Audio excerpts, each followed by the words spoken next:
दर्जाची व संधीची समानता निश्चितपणे प्राप्त करून देण्याचा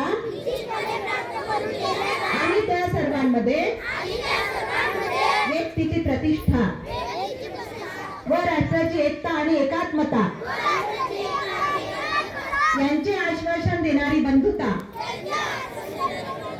प्रवर्धित करण्याचा संकल्पपूर्वक निर्धार करून आमच्या संविधान सभेत आज दिनांक 26 नोव्हेंबर 1949 रोजी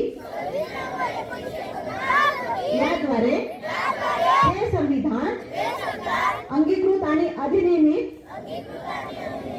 करून स्वतः प्रत अर्पण करीत आहोत। हात खाली करा।